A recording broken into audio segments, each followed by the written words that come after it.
Hey everybody, ABC 10 meteorologist Brendan Menchef here, and I've got some news to share that the first triple-digit days of the year are just around the corner. So let's jump into it.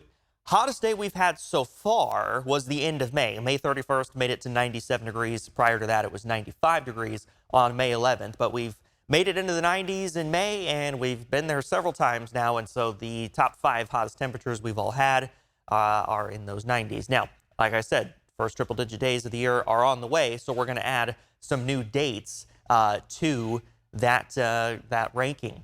Our average first 90-degree day is May 2nd. We got there May 10th, so it took us just about a week longer than usual to get to the 90s, but once we got there, we had no trouble staying there. The day after, we made it to 95 degrees on May 11th, so that was earlier than the average first 95-degree day, which was May 21st. Now, our average first triple-digit day is June 5th. We haven't been there yet, as we've established, but right on time, I've got triple digits in the forecast. Our average first 105-degree day is July 2nd, and truthfully, we may get to 105 this coming week. We'll wait and see when we don't always hit 110 degrees in Sacramento. If we do, it typically happens during the last week of July. So the average first 110-degree day, again, if we get there over the last 30 years, has been July 21st. Here's a look at the weather pattern. So this weekend, the reason that we really haven't been all that hot or been all that cold through this weekend is because we're not quite under the influence of high pressure and we're not quite under the influence of low pressure. But that changes. So as we go into midweek, high pressure that's been sitting over Mexico has brought some record heat, just devastating effects to both water supply and to population because of the heat. That high pressure is going to slide up to the north and the west a little bit and actually sit over California Tuesday and Wednesday. On Thursday, it starts to move a little bit. We might drop out of the hundreds on Thursday, but still be in those upper 90s, very close to it.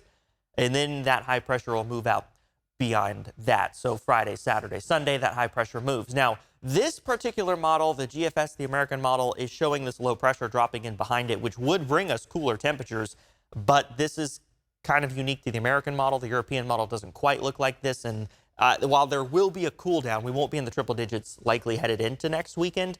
The timing and strength of said cool down is still kind of going back and forth in the weather models, so stay tuned for that. But our chance of hitting 100 degrees for this coming work week, Monday, essentially no chance. We're going to be in those upper 80s. Tuesday, 90%. Wednesday, basically 100% chance that we're going to get to those triple digits. Thursday is kind of the iffy day right now. It's about a 60% chance we'll get there. But some folks will definitely be in the triple digits on Thursday. Others will just miss out in those upper 90s. And then by Friday, you can see it does look like we'll be cooling down back into those 90s for most of us.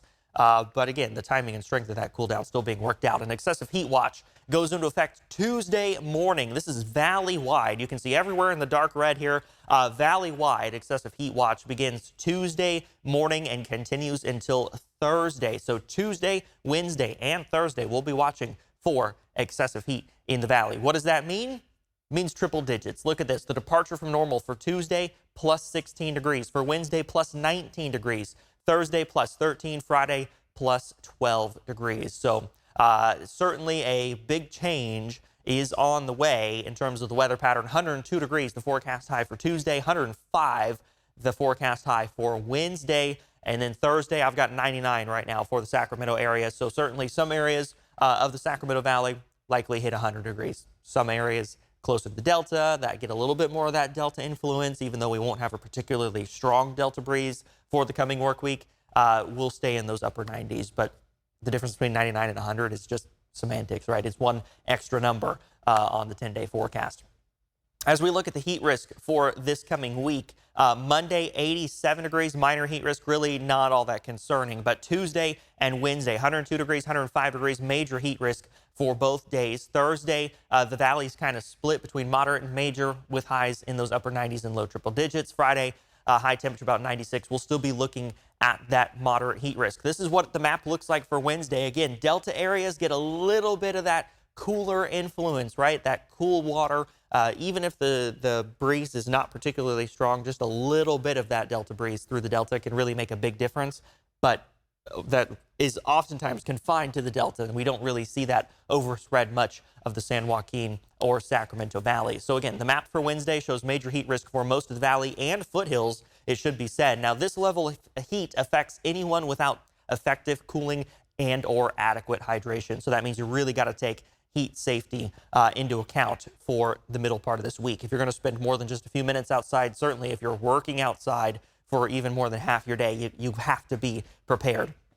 The number one thing you can do, sunscreen. Wear the sunscreen if you're going to be outside. The American Cancer Society says an SPF of at least 30 is necessary to protect yourself, and you should at least reapply your sunscreen every 3 or 4 hours. Wear wide-brimmed hats as well. That'll protect your face and your ears. I know the ball cap is very popular. I myself wear a lot of the ball caps, but they don't protect your ears and they don't protect the back of your neck either. And if you wear the wide-brimmed hat, kind of the floppy hat, if you will, that will protect your ears from getting burnt and will protect the back of your neck, which are two of the most vulnerable areas. So wear the wide-brimmed hats, please, if you're going to be out in the sun and the heat this week. Take breaks in the shade and in the AC. The risk for heat injury, as we established, is high in these temperatures. The CDC recommends about 35 minutes in the sunshine and the heat, and then 25 minutes in the shade or AC. So you got to take these cooling breaks if you're going to be working outside when it's 105 plus degrees out there. You have to take it seriously.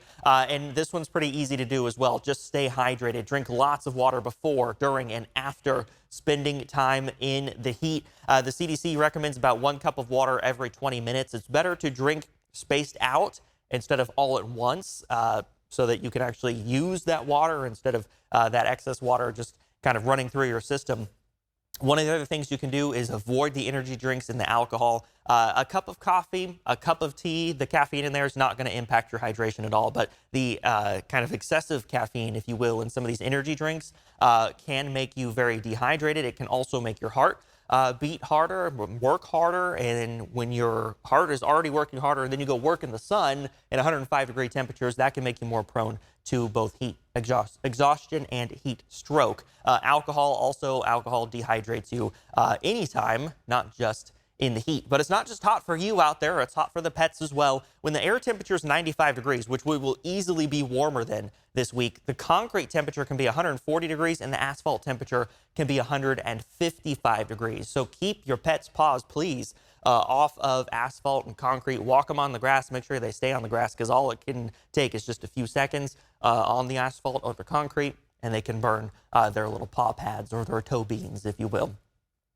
I also want to talk about fire risk, though, because the fire risk is going to be going up, not just today and this week, but as we go through summer. So this is the energy release component, which is basically a measure of how explosive fire potential is, right? So if a fire starts, is it going to really quickly grow in size and intensity, or are we going to have a little bit more time to maybe get to it and try to keep it under control? So that's kind of what the energy release component is telling us. So the higher the number, the drier the fuels are. The lower number, the wetter the fuels are, the less explosive growth potential these fires have. Now, current ERC is at 49%, right about there. You see this blue line? This is the average ERC going through about August 15th. So we're already above average in terms of dryness, because we have been warm to end the month of May, and going into June, we're going to be in those triple digits. We saw the Corral fire kind of blow up in size just this weekend. And in the valley especially, because the Sierra got a lot of snow,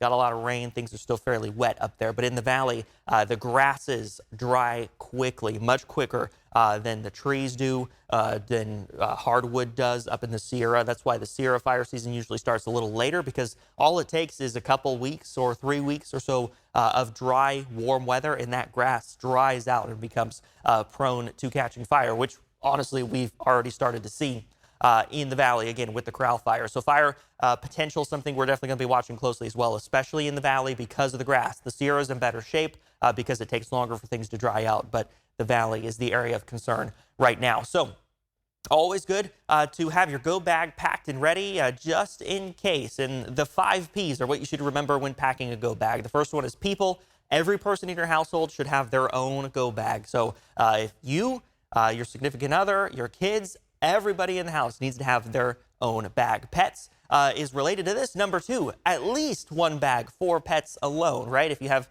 maybe 2 or 3 pets, maybe 4, maybe you need a couple bags at least. And don't forget their toys as well. They're going to get stressed. And if you're away from home for a while, make sure they have at least a few of their toys to bring with. Number 3 is papers. So important papers, right? Insurance documents, birth certificates, marriage licenses, death certificates, anything that's really hard to replace, governmental documents, social security cards. Make sure you have all those packed away in your go bag as well, so you don't have to rummage through folders and files and whatnot as you're maybe forced to evacuate. It's already in the bag, already ready to go, just in case. So papers is a very important one. Number 4 is prescriptions, also an important one. If you have prescription medications you're taking, make sure you have the prescriptions with you if they're not digital. Make sure those are packed away in the bag, and you grab your actual physical medicines as well. Put those in the bag. Number 5 is photos. This could also be anything that's sentimental, things that are hard to replace that maybe you can't replace.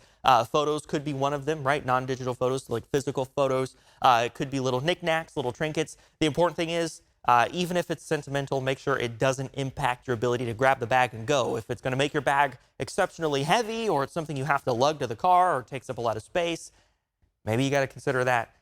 Consider leaving that at home. Bring the little things, bring the sentimental things, the ones that easily fit in the go bag. So as you're packing your go bag, if you don't already have one packed, remember the 5 Ps, as CAL FIRE tells us. So taking a look at the next 10 days, about 90 degrees on Sunday, 87 degrees on Monday. We'll have a few clouds likely passing overhead on Sunday, but partly cloudy skies on Monday. And not expecting any rain or anything like that in the valley, but it will help to keep us just a little bit cooler than where we have been for most of the weekend. Tuesday, though, is where things really start to change. 102 degrees. That'll be our first triple-digit day of the year on Tuesday. Wednesday, 105 degrees. Again, our average first 105-degree day isn't until much later. We may hit that early if we do, in fact, get there on Wednesday. But again, 105 forecast high right now on Wednesday. Thursday is going to be close. We're definitely still going to have triple digits in Northern California on Thursday, even if some areas only make it into those upper 90s, and say only